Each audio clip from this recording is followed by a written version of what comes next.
Yo, what's up, everybody? It is. Hi, it's Rage Cage 20 here. You know who it is. We're finally back with some Mr. Ballen. I can't hold you here. Been slacking a little bit on Mr. Ballen videos. I've been so focused on recording music video, music. Well, not necessarily videos, but music reactions and TV shows and movies and stuff for Patreon and whatnot. That I just haven't had the time to get to Mr. Ballen, but we have the time today. So today we got This Statue Will Kill You. No idea what that's talking about. When I see the image of the statue and whatnot, I'm thinking of like Burning Man, Woodstock, or some shit like that. But maybe it's something completely different. And because the beginning started out with talking about what this video was sponsored by, or whatever it was. It was a big old white screen, so I was like, okay, let me find a black screen. I could just a darker screen somewhere that I can not be all so bright and stuff. That's why I found out this is a 3-storyer. I didn't see that one coming, but we got 3 stories in here. I don't know what they are, but the first one here is number 3. The first one they do is Honeymoon. No idea what that's going to be, but I'm very excited to find out. I also just kind of randomly thought that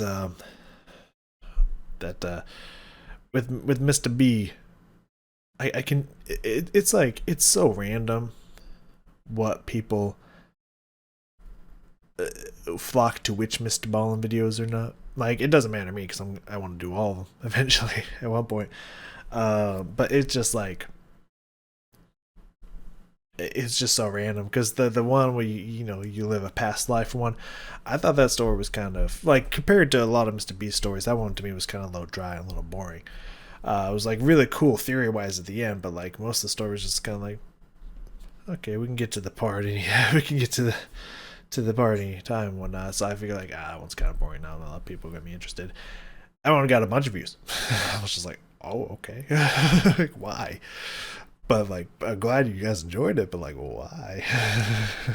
And then the one where these people get kidnapped and locked into this crate, I was just like, oh man, this one's exciting. People are gonna watch this one. That one, not many people watch. It's like, what? So I don't understand. Like, my guess is because maybe not a lot of people record that one, so people are interested in watching the first one we mentioned. I don't know. I don't know to tell you. Though there was someone who said very weird stuff about like I don't know how anyone could have got the impression that I was sad that those people got out of the thing and weren't being held there being raped until they got killed. I don't know who the fuck could think that, but like yeah, that was not my thought, feeling, or expression, and I don't know how the fuck anyone took that as that, but that person just seemed like they just wanted to troll, but I don't know. I'm never rooting for the bad people here. Trust me, if I was, I would tell you. I'm not afraid to say stuff like that. You can look at some of my other ones where I blatantly say that these people are fucking dumb, and if this person ends up killing them, they probably deserved it. I'll just fucking say it, okay? I don't want anyone to get raped for any reason. That is a horrible fucking thing to do to anyone. Okay? Alright, let's get into this. Just so you know, I pause a metric fuck ton. So if you're not here for that, you can leave. Otherwise, let's get into this. Mr. B, take it away. I haven't heard your voice in a while, and that makes me sad. Let's get some. Bring it down, obviously.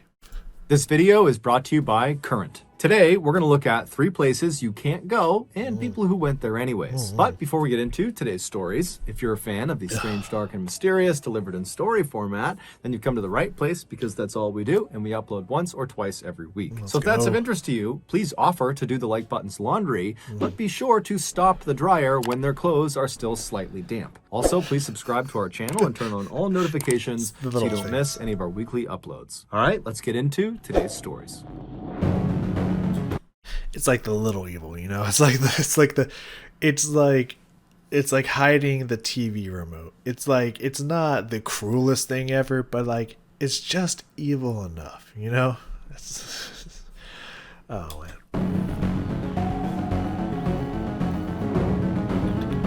What's this honeymoon? Who went where and who got lost where? Sounds exciting.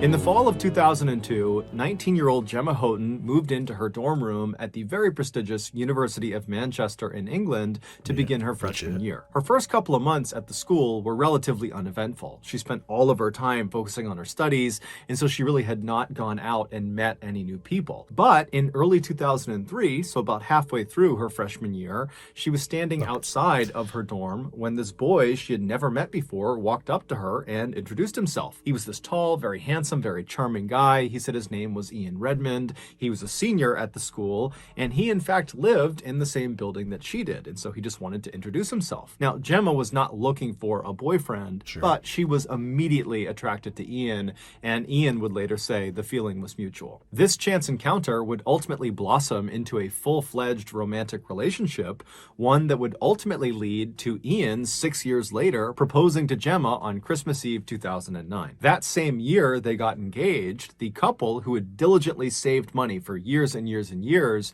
were able to pool their money and buy a house together. It was not a very nice house. It was a fairly beat-up cottage in this little town in England that would need a lot of work, but Ian and Gemma were actually very excited to do the work. They looked at this as an opportunity to make the house exactly the way they wanted it, and it was a chance for them to spend some quality time together. So for the next 2 years, during all of their free time, Ian and Gemma would work on their home, and then finally in August of 2011, right before their actual wedding day, they finished the renovation. Their home is done. Damn. And so they get married, and then literally right after their wedding, instead of going right into a honeymoon, they just moved right into their dream home that night. And so for the next couple of days, the newlyweds got to enjoy being husband and wife for the first time inside of their dream home, and then it was time to go on the honeymoon. In addition to having set aside money for the down payment on their home, the couple had also set aside money for this honeymoon. They wanted it to be an amazing vacation. And so what they decided to do for their honeymoon was to go to Seychelles,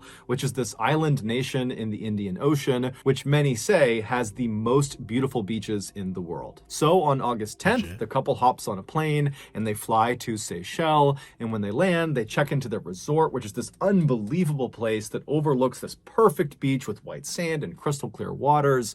And then after getting checked in, the couple goes down to a restaurant and they're having a bite to eat. And as they're sitting there, they're probably thinking to themselves, this is going to be the best vacation ever. During the first week of their trip, the couple was very active, spending lots of time exploring the island and going out on different excursions and going to lots of restaurants. They were just all over the place. And so come Tuesday, August 16th, which was the start of their second week and final week of this honeymoon, the couple was kind of tired from all the activity. And so they decided they would just... All right. So first the girl scared me in the first photo. Just whatnot. And then... Well, the guy scared me. Like the girl actually had a glow up there. I don't know what happened, but like something about that British teeth, man. It's I don't know. The length. I mean, I can't talk. My fucking head's gigantic for some reason. But like, I don't know. Something about his face.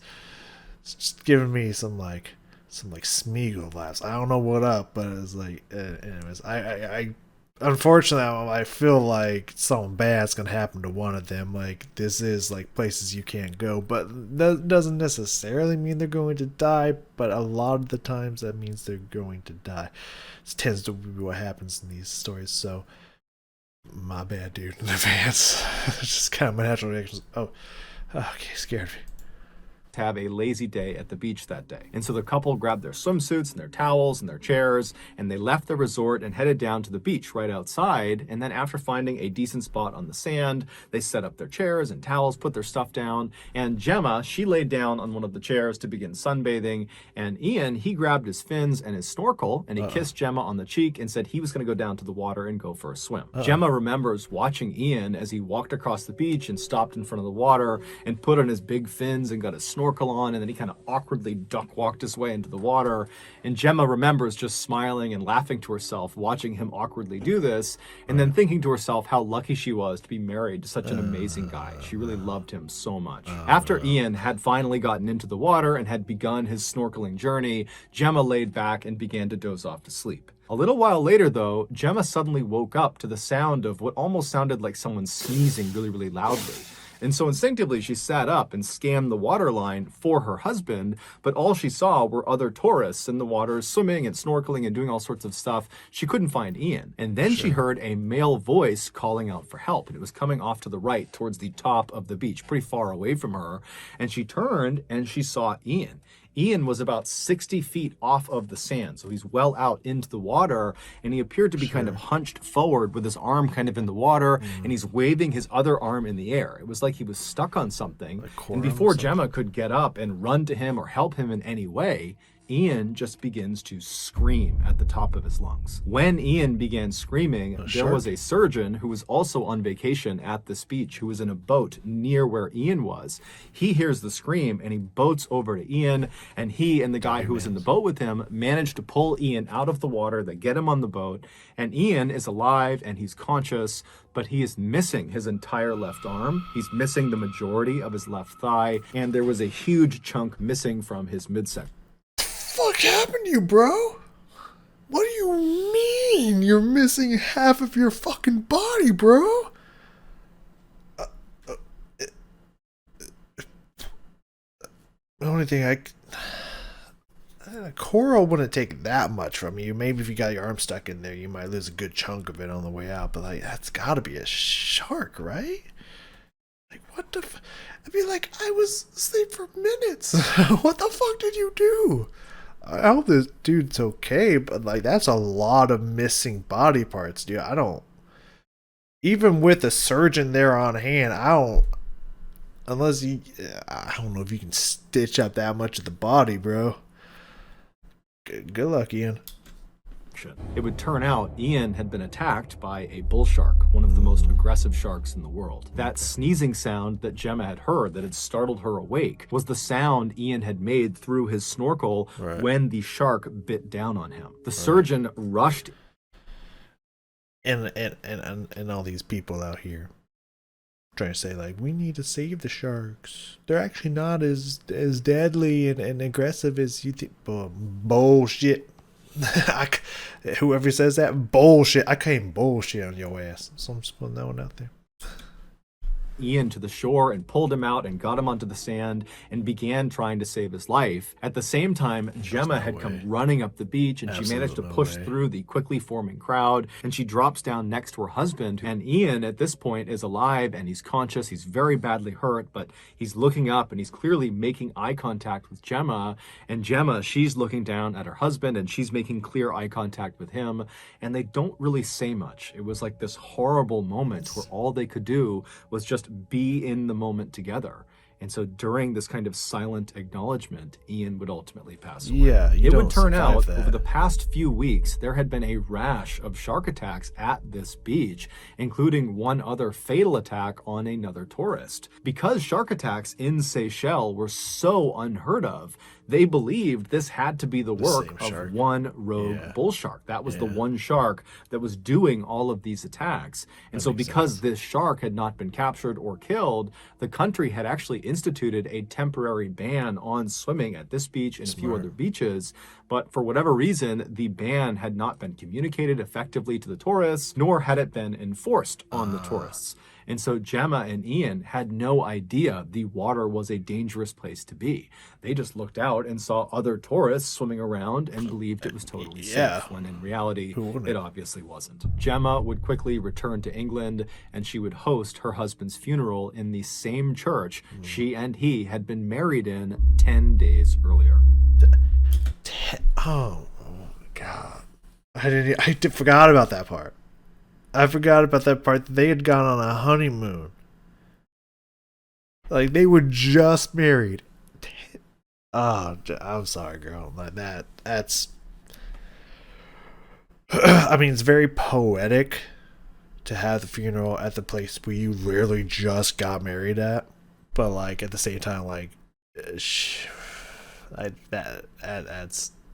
rough. That's almost as rough as you can get. Like, yeah, I'm sorry. Yeah, that's fine. That's bad, dude. Wow. Okay, so that's how we're starting. That's a warm up. That's a warm up story. Where could it go from here? Oh, okay. Before we get into our next story, Yeah. I want to talk about today's sponsor, Current. Have you What's ever Current felt do? like everyone around you has a weirdly deep understanding of their personal finances? They're investing in the stock market. Yes and no.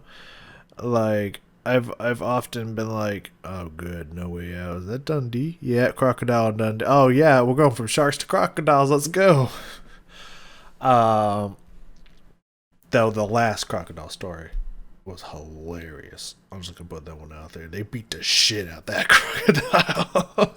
That was really funny, and the kid was fine. But yeah, I don't know. There's times it's like, yo, I should probably invest in stocks, but like I don't even know where to begin. I'm not gonna trust people. Like, hey, here, take some of my money. Go invest in what's good right now. Uh, yeah, I don't know. So kinda, Mr. B, kinda, but I don't know. Life's short. Blow all your money and die. That's my plan. We'll see what happens. Promo code Fuck my Ballen, kids. and then you could be one of 20 people who wins $500. So go sign up now. Okay, back to the stories.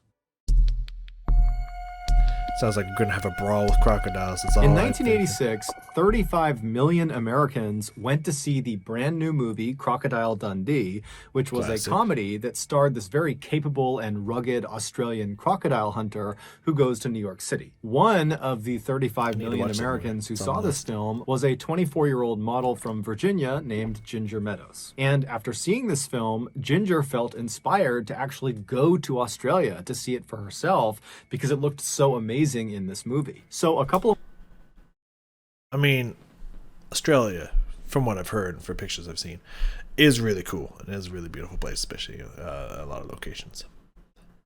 But like, first off, don't fuck with the Outback. Like, if you've seen that movie, I don't remember, but it has the little mouse rescue rangers or whatever. Dangerous shit out there.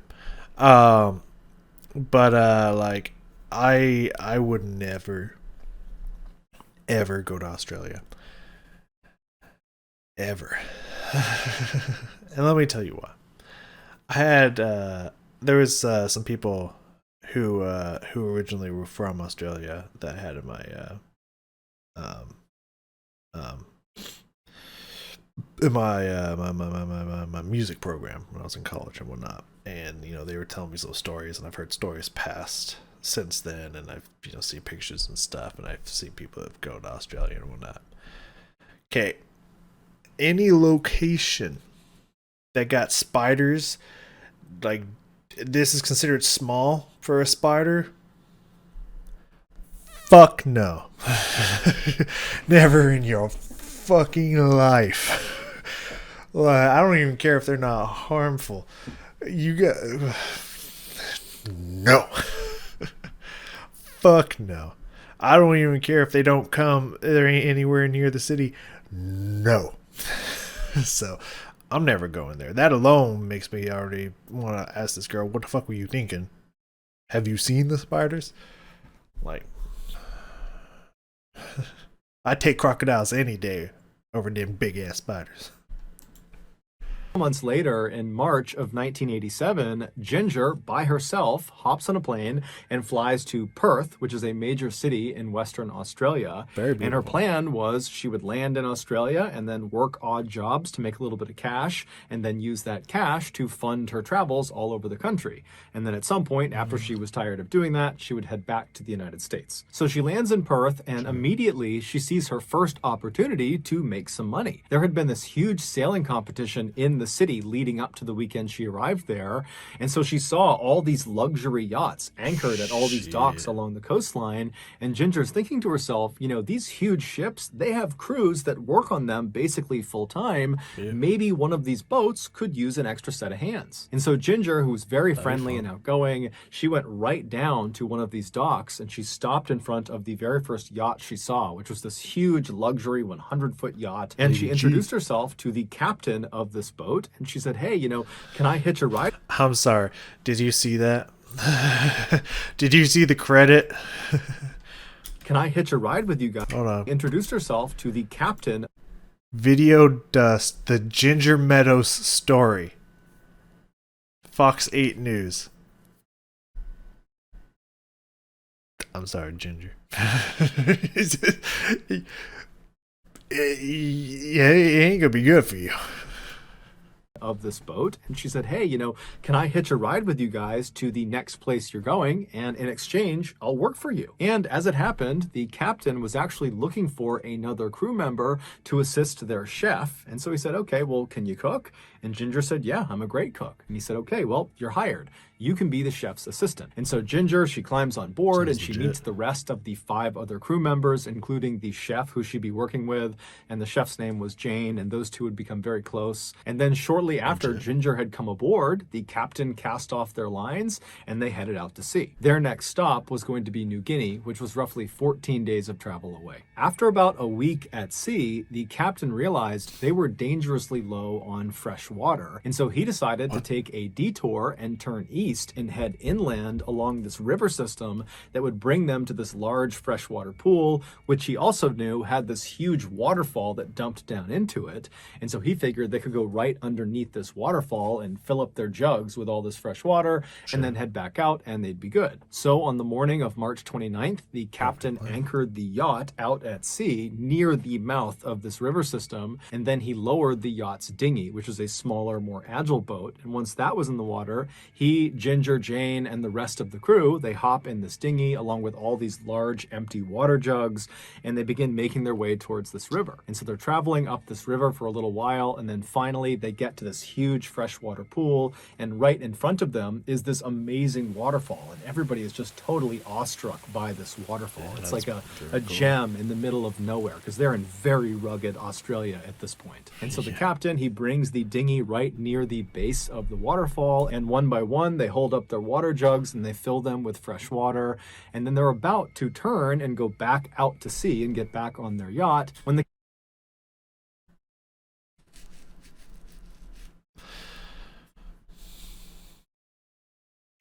yeah, they probably would. Because I was like, even if it's fresh water, even if it's not salt water. I mean, often water that you find out in the just out in the wild is not clean and or purified. There could be parasites in there. There could be any kind of insects, creatures, and stuff like that. It could be carrying fuck knows what. But I imagine that they probably would boil the water to sterilize it and then cool it back down, because they do seem to have that technology. No Way Out, because obviously there was one path in there and they have to go back there, and they're about to turn around and try to go back there.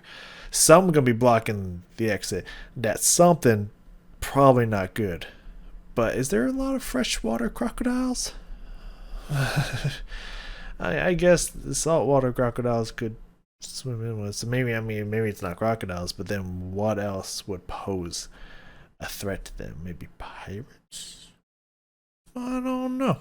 There's a lot of pirates in Australia. I really don't know. The captain thinks to himself, you know what, we've been at sea for 7 days straight. It's been very monotonous.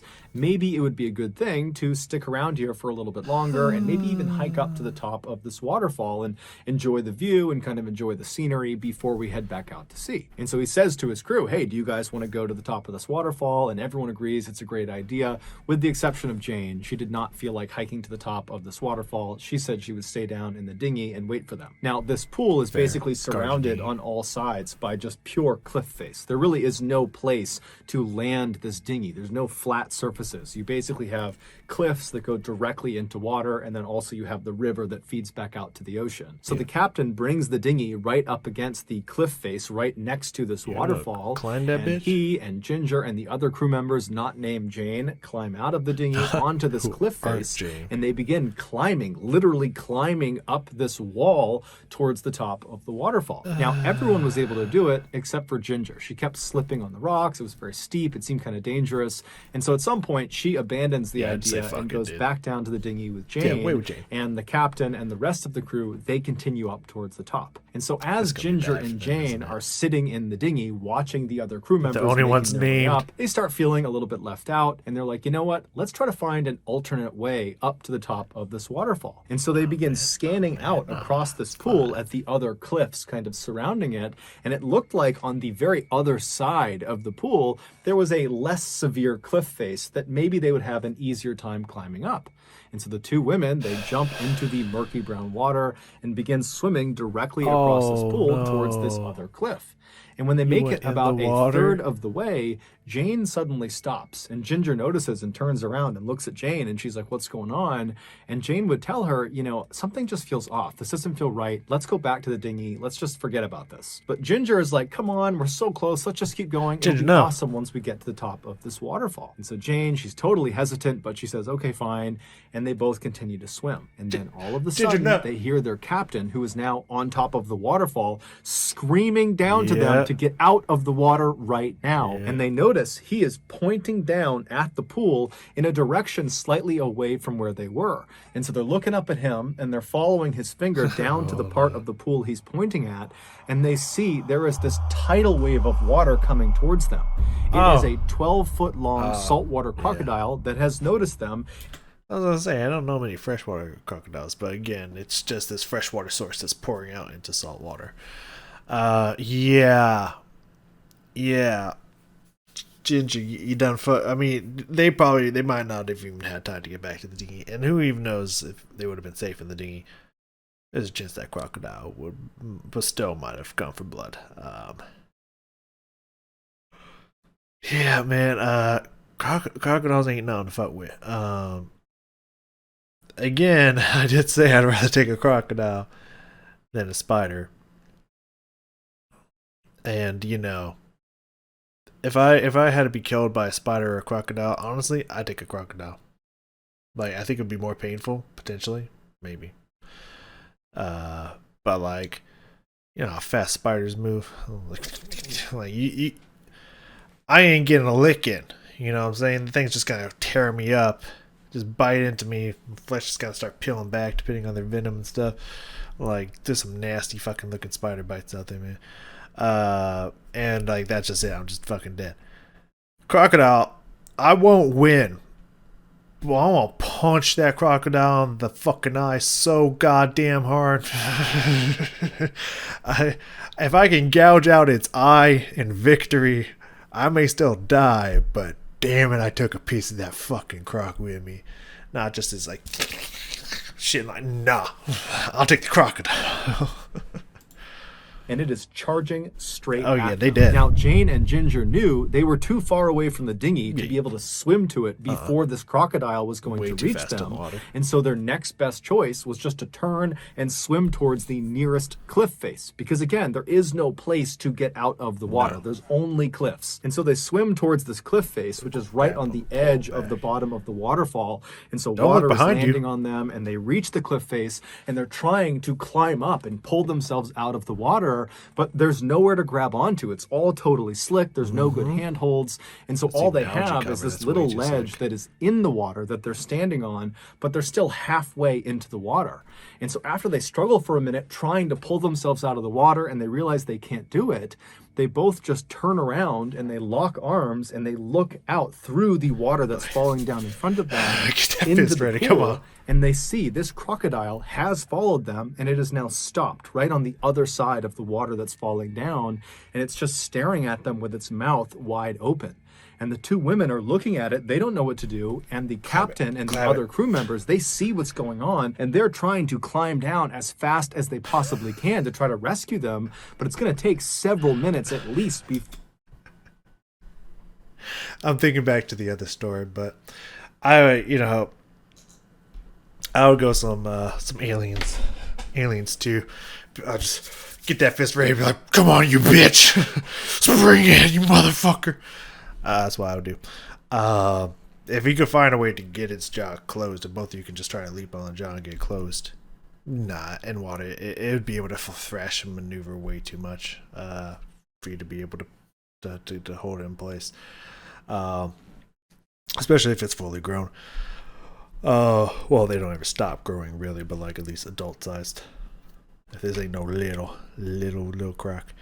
But what was funny was just imagining like the other story with the people that went on that vacation to Mexico. I'm just imagining like the captain or someone from the crew like running and jumping off and just coming down with the elbow, just they would probably die too. But I just imagine they just off the top rope, just coming down like, you forget away you bitch, boom, just fucking head elbow and boom, the fuck out of that crocodile. Like, you ain't taking Jane and Ginger, I'm coming with you. Like, that would be heroic, insane, intense, and awesome. That'd be epic. Don't know if it would work. I don't know if crocodiles are like other certain animals to where, like, you know, like what they say with sharks and stuff. Like, you punch the shit out of a shark, it might get like scared or startled and go away. I don't know if crocodiles are that way. I'm pretty sure you could wail on a crocodile and be like, oh, that's the game we're playing. All right, let's go. And like see it as battle. But you never know. If you I mean, you would do so much damage to yourself if you don't die. I don't know how high up this was. I wasn't paying attention if you said. But if you fly all the way down and slam your elbow as hard as you can into the top of a crocodile's skull, you would probably shatter your elbow. But that might be enough of a startle, a shock, and just pain sent to the crocodile to be like, what the fuck, and go away. Maybe. You might die on impact, though. Like, just concrete slap. It just depends on how high up it is, but you'd probably definitely shatter your elbow. But that would be one of the most epic stories ever. Like, everyone would remember you. That's that motherfucker that saved those two people by doing a sky bomb fucking elbow drop on that motherfucking croc. That person was a hero.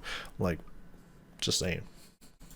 Before they get down to the dinghy. And so Jane and Ginger, they're totally aware of this, and they're just staring at this crocodile, screaming at it, trying to get it to go away. Just the fury of that crocodile. At some point, the crocodile does just close its mouth and sink below the surface. Oh, no. But now they don't know where it is, and this causes Ginger to completely panic, and she lets go of Jane's arm, and she dives into the water off to the right.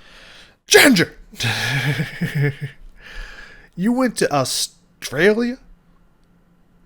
And you weren't prepared for the dangers you were going to face? You think, like, here's my chance? That crocodile, you now can't see that crocodile. That crocodile is in its element, and you jump in the water? Ginger, you jump in the water?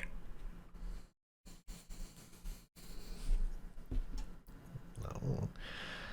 I know fear can can make you do stupid stuff, but, like, the Ginger, I'm not going to say you dumb, because I can't.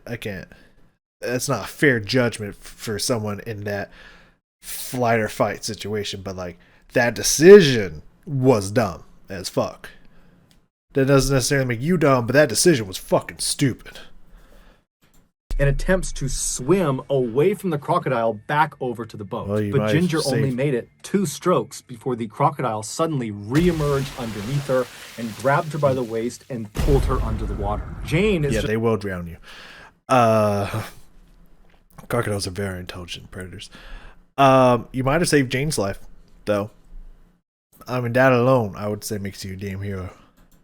Standing there watching all of this happen in front of her. She has no idea what to do. The crew is still not down in the dinghy, so she's totally stranded, and she's just staring at the area where Ginger has been pulled below the surface. And just seconds after she's been pulled under, the crocodile re-emerges with its head pointed towards Jane, and in its jaws is Ginger. And Ginger's got her arms up over her head, she's wide-eyed, and she's looking right at Jane. And Jane makes eye contact with her, but there's nothing she can do, and she just watched as Ginger again was pulled back under, and this time she did not come up again. Mm-hmm. Ultimately, Jane would be rescued from the ledge. The crew would get down to the dinghy, they'd swing over, they would pick her up, and then about 2 days later, they would find what was left of Ginger's remains. It would turn out the captain was well aware of the threat the crocodiles posed in this river, and he had told his crew, Ginger and Jane included, about this threat, and that at no point should anyone get in this water. But of course, his warning went unheeded.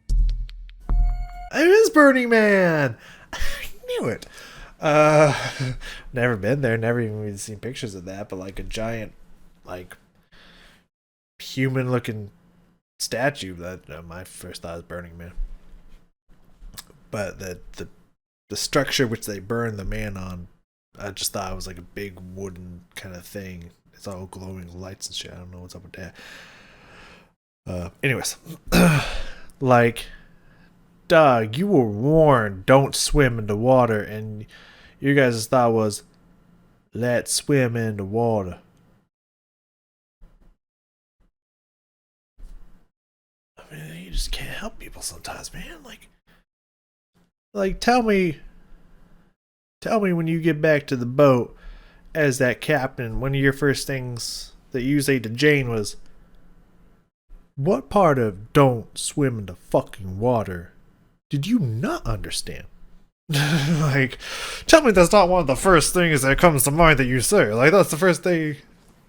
Like, if I was up at the top of the thing and I look off, I would, first thing I would be screaming was like, I said don't swim in the fucking water. Like, that's the first thing I'd be screaming down to them. Like, there's a crocodile right there, you dumb motherfucker. Like, that's the first thing I would be yelling. That's what I'd be screaming at them. Like, I don't know.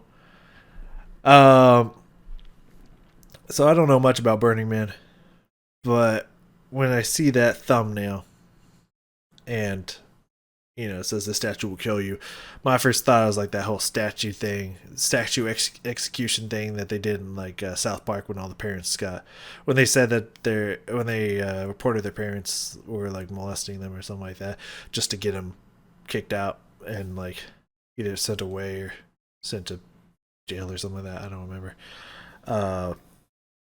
Like all the parents leave or something like that to like protect them from themselves or something like that.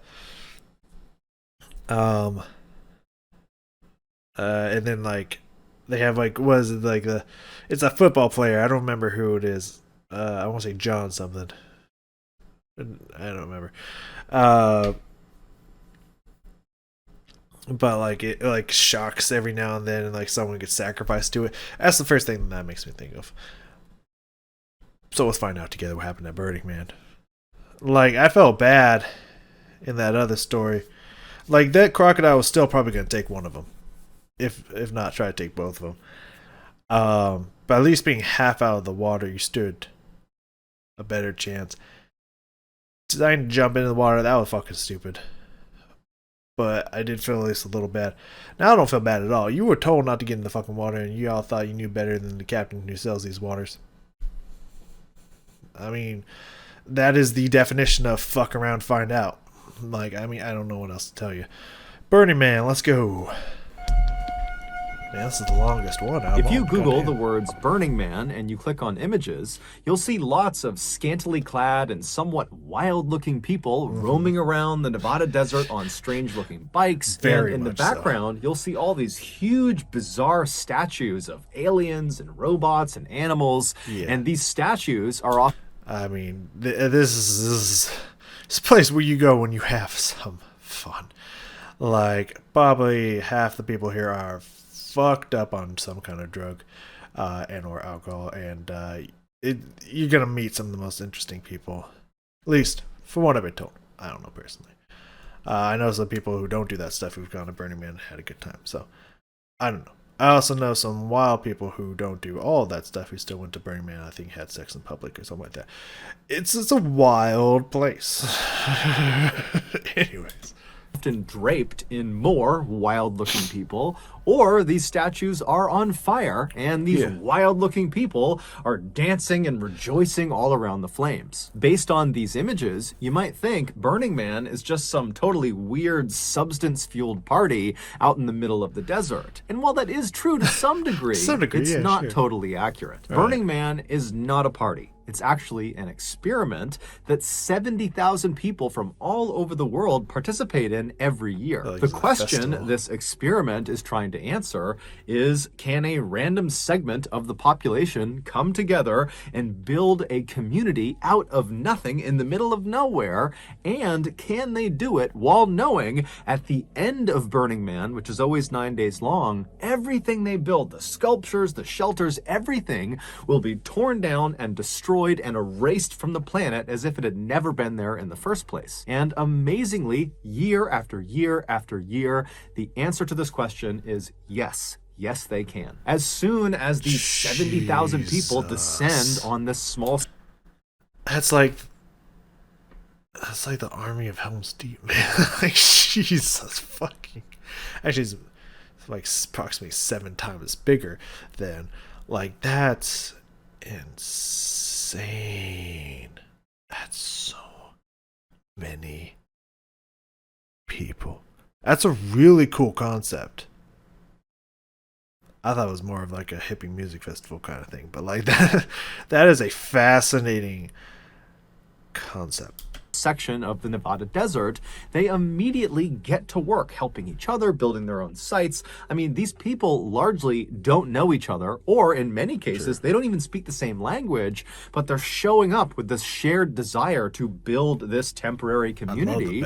And so they begin seamlessly working together, and while shelters are being stood up all over the place, other attendees will pull out instruments and form impromptu bands, and then the artists of the group will get together and begin building these kind of strange sculptures. And so very quickly, within only a few hours, every year in Burning Man, this plot of barren desert turns into this beautiful otherworldly utopia full of totally happy and fulfilled and excited strangers. But in 2017, the utopia that was created at that Burning Man was shattered by one man, and his name was Aaron Joel. In 2017, Aaron Joel was a tall, handsome, 41-year-old free spirit who, from the time he was just a little kid, had this sort of restless energy about him. He always needed to be out doing stuff. He could never sit still.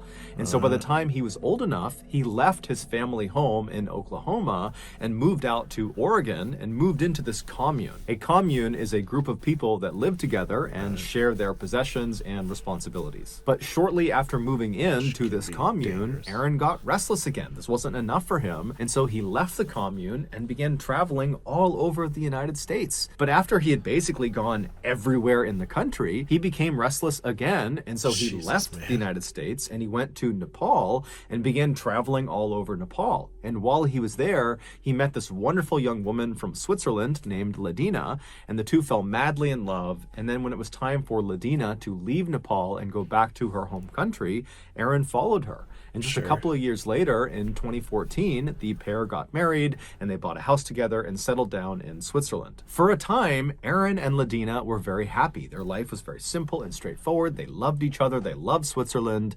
But in 2017, Aaron's wanderlust reared its head again. And so he went up to Ladina and he told her that, honey, I need to go out and explore again. I need to go out and be free again, even if it's just for a couple of days or a week or whatever time it is. I need it. I need it in order to be sane. I don't think Ladina was very pleased about this development. However, she knew her husband and she knew this was important to him and to his mental health. And so she said, okay, honey, you do what you have to do. And so Aaron thought about what he was going to do to satiate this desire to go out and be free again, and he settled on attending that year's Burning Man, something he had never done before. So Aaron leaves Switzerland and he goes back to Oregon in the United States, and he meets up with a very close friend of his named Justin. Justin was actually someone someone he had lived with in the commune when he was there. And so the two, they link up in Oregon, and from there, they drive in Justin's big van out to Nevada. And when they get to Nevada, they drive out to the Burning Man site. And as they're pulling up, they see thousands and thousands of other vans and tents and all these people that are out setting up and building this community, this utopia. And so right away, Aaron and Justin, they find their spot, they park their van, they begin to build their own site. And then after that, they pulled their bikes out of the van and began biking around, helping other people out build their sites and build the rest of the community. And so by that afternoon, Aaron and Justin... That statue? That looks like the statue, but the statue looks like it's on like giant, it was like up on this like cement structure with stairs and everything leading up to it. But who knows? I could see this being finished off and whatnot, and there could be stairs leading up to it. Yeah, I mean, it's, don't get me wrong, that's very fucking cool looking. How people constructed that out there, you got me. That's cool. That's impressive. I don't trust any haphazard electronic device created. That just seems like just a bad time waiting to happen. But the fact that they got this looking like this is beyond fucking impressive. Justin had made lots of new friends, and they were out partying and dancing and singing with total strangers, just totally immersed in the Burning Man experience. That night, Aaron would actually turn in early while Justin would stay up and continue having a good time with the new people he had met. Aaron was just not a night owl. He liked to get a full night's sleep and then get up early and make himself a smoothie and do yoga. And so this was very normal behavior. Justin would later say that he really looked up to Aaron. And in fact, many people that knew Aaron looked up to him because Aaron, on the one hand, was a total free spirit that would just kind of go where the wind would blow him. But at the same time, he was very regimented and disciplined. He took great care of himself, both physically and mentally, and he just seemed wise beyond his years. And he was incredibly charismatic and very funny, and so people really flocked to him and really idolized him. One of the traditions of Burning Man has to do with its namesake.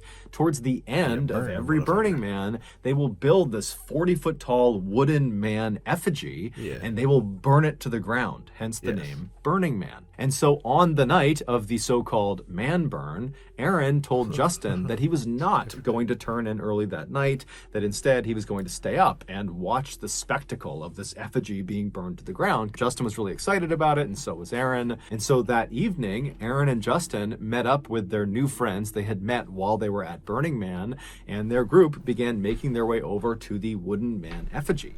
Now, this huge effigy was situated in this huge open clearing, and then standing all around this wooden man are what they called rangers. They're basically security guards for the event that also have some fire training, and they would stand almost shoulder to shoulder or very close to shoulder, facing away from the effigy, forming a perimeter around it. And the rangers' job was to prevent the crowd of 70,000 people from getting too close to the effigy when it was on fire, because it's obviously a huge hazard. And so Aaron, Justin, and their friends, when they got to this clearing and saw the effigy, they would have seen thousands and thousands of event attendees converging on this effigy.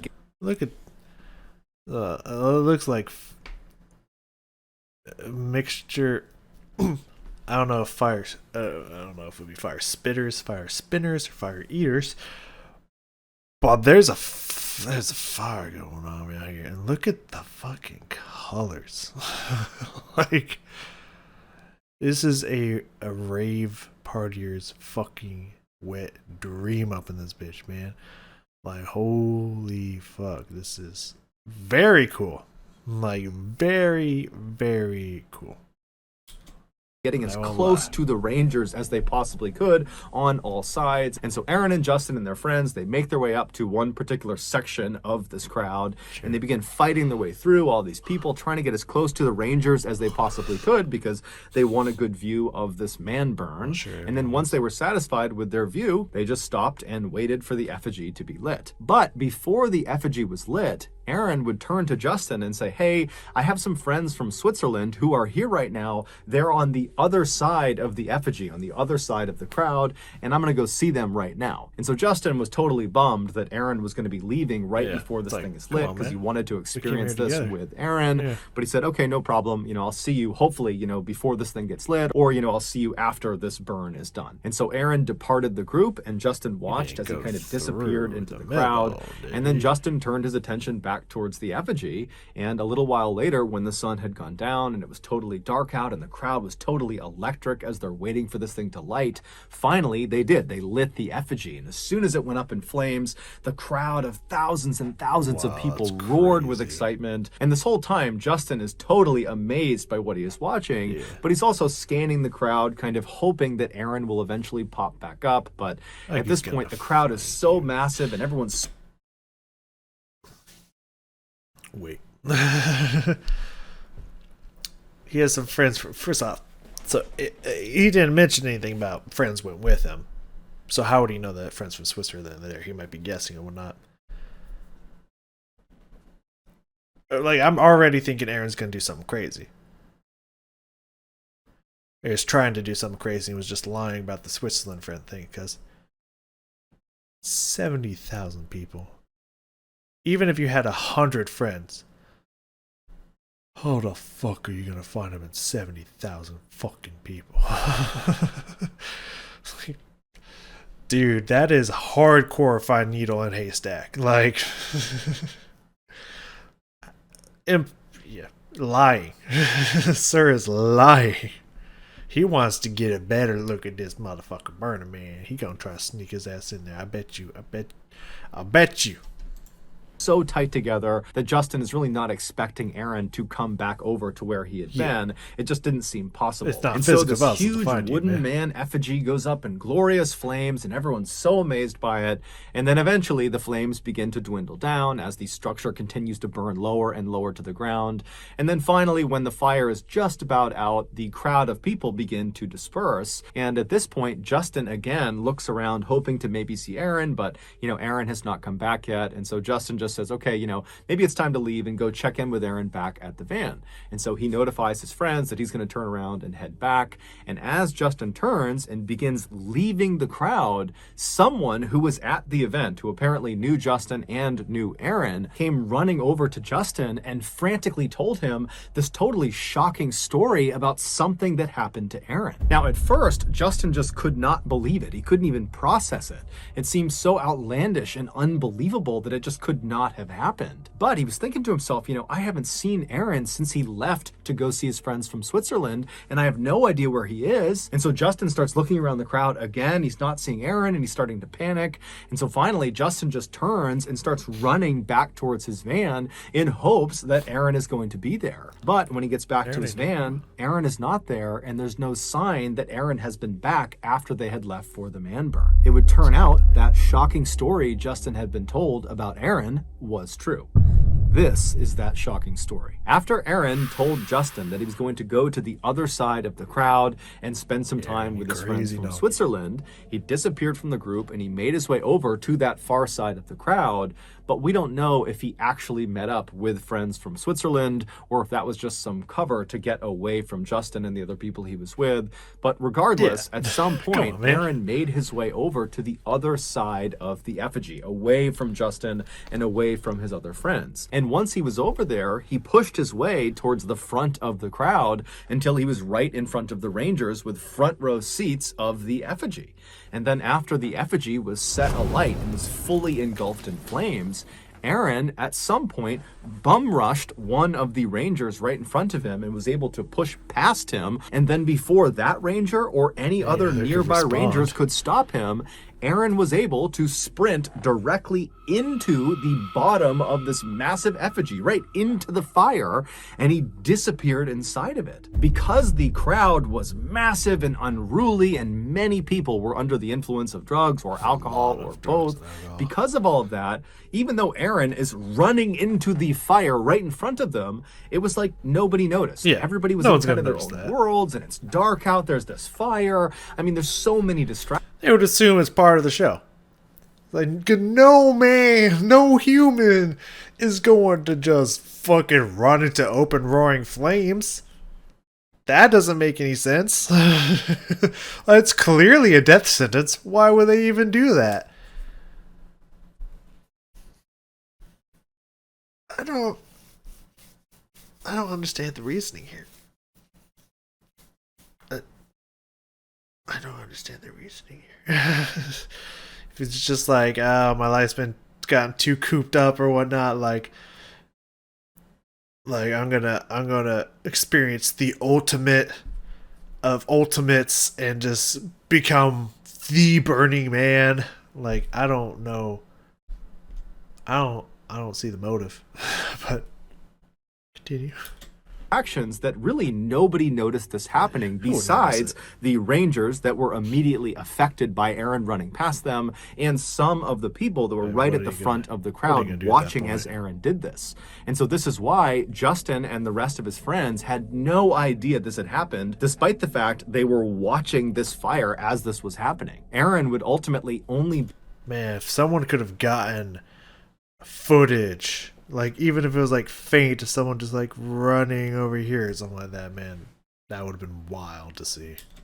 Be inside of the flames for 12 seconds before the Rangers were able to go inside and pull him out. But by that time, it was already too late. Aaron would be rushed to the hospital, but he would die that night. It would later be determined that Aaron was completely sober at the time he decided to run into the Burning Man, which means he was of clear mind when he decided to do this. And so it was determined that his death had to be a suicide. However, his family and his friends and anybody who knew him are just totally not buying the idea that he decided to commit suicide, especially like this. It just didn't make any sense. This is not... Homie, why is there a Barbie in your pants? First off, he is in great shape. Like that is a good body. But like, I mean, look at this. I don't think he was sober. The coroner's saying he was sober. I don't know about that. I think someone slipped him something. But like, I don't know. Maybe he truly wanted to die. And if you're gonna die being the Burning Man, I mean, I guess for some, it's probably like, dude, that's the way to go. But like, I don't want to burn to death like that. That sounds like a horrendous way to die. Something Aaron would have done. He was acting totally normally. His behavior was not erratic. Sure. Something else must have caused this to happen. But unfortunately, at this point, no one has come close to figuring out what this other thing could be. And so to date, his death still remains largely a mystery. Here is a picture one of the bystanders took of Aaron as he charges into the fire. I mean, again, he's wearing like the same outfit. Like I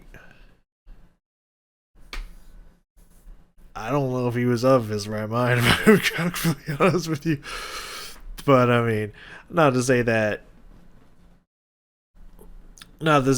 someone who was wearing that couldn't be in their right mind or anything like that. No, that looks like the kind of stuff that you would put on if you're going to be doing some, like, say some of the party drugs. We're talking about some of that Molly, some of that, you know what I'm saying, like, is Molly and ecstasy the same thing? I think it is, right? I don't know. You know, seems like the kind of thing you'd be wearing if you're gonna be popping that pill. You know what I mean? So I could see it, but also, I mean, hats off to the Rangers that went and got him. Like, if it was me and I just saw someone run into the fire, I'd just be like, "Oh, that bitch dead." I mean, oh, that motherfucker dead. I ain't going in there to get him. Like, what's he doing? Like, well, he dead now. Like, I mean, shit, he dead now. So, like, I mean, I wouldn't have gone and get him. Like, I would have tried to stop him before he got there, but the second he just went into the inferno, I'd be like, oh, he dead. Like, oh, well, he dead. Let's back it up, guys. It's like, why? So that's going to do it, guys. If you found the secret in today's episode, I never find the secrets, but I appreciate that you go through the work of putting secrets in there, Mr. B. Well, that was 3 horrific stories, but as I said at the top, these usually are. Like, if you go to places where you should not be, it's rare that you come out alive. Or in one piece. Sometimes you come out alive. Not usually well off. But, God damn. Alright. The 3 stories. Is there anything we can learn today? Honeymoon, that was like super unfortunate. I really feel for that girl. Like that, 10 days after getting married, that's fucking shitty, man. I feel so bad for you. I'm sorry you had to go through that. That's not a good time. Second story.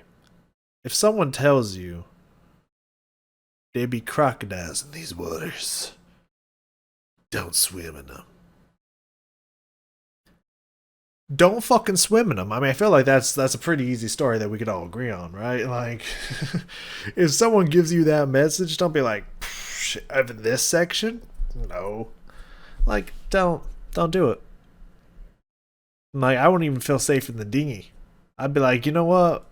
I'm good. I'm gonna stay on the boat. If I'm gonna be completely 100% rhombus with you, I'm gonna stay on the yacht that I know that they can't get on. I'm not gonna go in the dinghy that they might try to flip over and eat the fuck out of us. Y'all have fun with that, GLHF. Or I'm not getting that dinghy without a gun. We're not talking like pop. There you go, pop pistol. We're talking chick. You know what I mean? Like without the shotty, I ain't getting that fucking dinghy. Because if a croc show up, boom. Croc gone. There ain't no croc in that water no more. You know what I mean? So without a shotty, I ain't getting that fucking water. Like, not happening. I'll stay on the boat. I'll whip y'all up a good brunch, lunch, whatever time of day it was. Like, I'll whip you up something nice for when y'all come back. We have a good time celebrating with our fresh ass water. But I ain't getting that fucking dinghy without click boom. You know what I'm saying? Like, nah. That would have been me. I'm like, no fucking way. But I'd say I did go, and they're just like, yo, crockies in this water. Don't you get in that water? I'd be like, shh. I ain't getting no water. Like, I don't even know what water is anymore. That's how much I'm detaching myself from this water. I ain't dipping toe. Like, I'm gonna stay in the center of this motherfucking dinghy, and I ain't gonna even look at the water. There's no water here. Like, what I would have done. Like, shit. I would have been like, sir, yes, sir. All you had to say was croc, and I'm like, I ain't moving. Like, we good. I ain't doing no laps in the pool today. Like, the third one, I mean, there's no real stories there. Like, again, it was a festival. They were having some crazy fun. I doubt homie was I doubt Justin was completely sober. I'm not saying he was all fucked up on that party drug, but I'm saying he probably at least had some beers and stuff. He probably wasn't like fully there, and he was entranced in what was happening before him, because that was a really cool spectacle for sure. Excuse me. But like, at what point when he was saying, from the point where he was saying stuff to you to where he left to where you found out he was dead, at what point were you just like, wait a second, there's 70,000 fucking people here. Like, how does he know where the other ones are? Like, how is he gonna find them?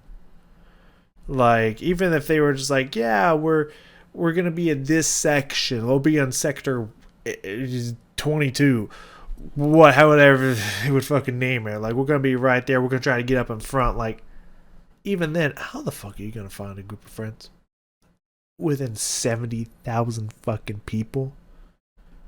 At what point was it like, that doesn't seem right? I'm like, I don't know. But I mean, you know. I don't know. I don't know if, I mean, homie's a free spirit and all, but I don't know if I would argue completely sober. Homie got Barbie He's got Barbie footing up on his Johnson, like just shoving that bad boy down there. His hair is all locked with piece left. He's at least hitting the ganj. Like, this dude ain't 100% sober. Fucked up enough to be like, fire, woo, and run into it? I don't think so, but he ain't. See, no way he's sober. Like, let me just say that right now, okay? you, you don't shove Barbie in your pants so she can play feetsies with you Johnson, and you 100% sober. Like, this is not gonna happen. I know it was a week before when that picture was taken, but like, you're at least hot boxing with God, all right? I mean, come on, like it's. Anyways, thank you everybody for joining me here today. This was fascinating. 3 stories to say the least. Tragedy all across the board, though in different degrees. And I just wish there was. I'm sure as everyone of his fans and family would as well. I just wish we knew why. Left a letter like, "Hey, y'all, I'm ending it in the most glorious blaze of glory ever." At least, like, something, man. Like, I don't know. Anyways, what's the next one we got here? Whoop, whoop, whoop, scoop, da, whoop, whoop, da, whoop, da. Oh, yeah, the instructor decides their fate. Well, the title used to include in midair. So, it's going to be another happy story, as these ones were. Anyways, thank you all for joining me. I'll see y'all next time.